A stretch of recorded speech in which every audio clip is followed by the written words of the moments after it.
In physics, we often define new systems of unit to simplify calculations. In this problem, we are given the force, that is the unit of force, to be equal to 100 newtons, and the unit of length, which is simply going to be 10 in meters. The last but not the least, which is the unit of time, which is simply going to be the 100 in seconds. So first thing which we need to do is to simply recall the Newton's second law, which says our force is simply going to be the product of mass and acceleration. A very quick review on the dimension analysis. When we set velocity, the formula for finding velocity is simply going to be the distance, and we're going to divide that by time. And notice that this distance is measured in length and time is going to be t. Let's imagine to say here we have positive, and when we move it up here, it's going to come with negative. And how many t's do we have? We have 1. Therefore, the velocity at this point is going to be lt minus 1. So what about acceleration, which is a? Acceleration is nothing but the change in velocity divided by time.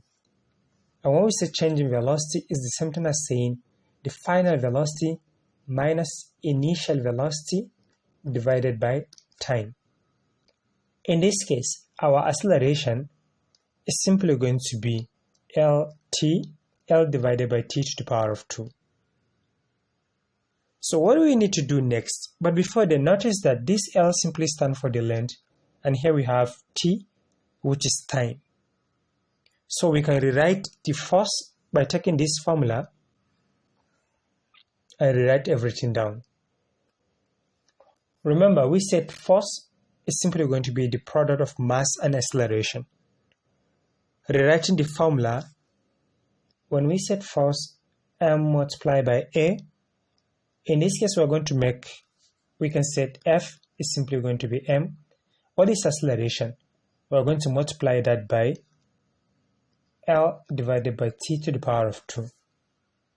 So what are we asked to find in this problem? Remember, is the mass, which is unknown.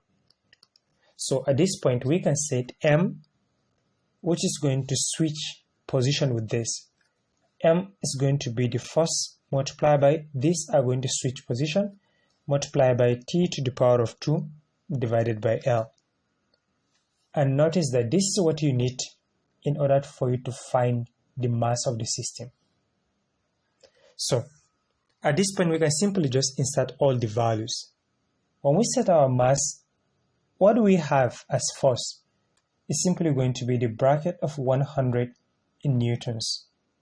We're going to multiply that by time, and what we have as time is going to be 100 in seconds to the power of 2. So we're going to divide that by 10 in meters.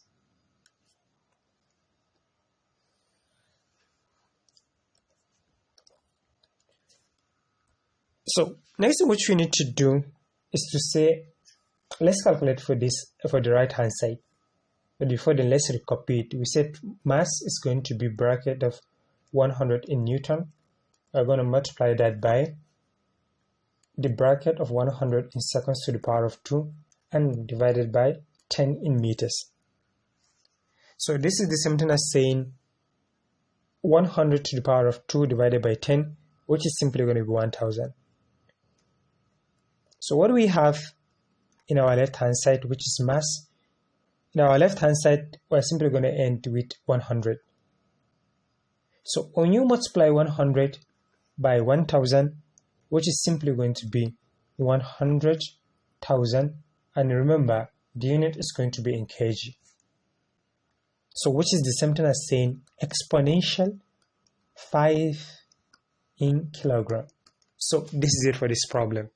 I hope you find it helpful. Please, if you do, don't forget to just do me a favor by hitting on the subscription button. In physics,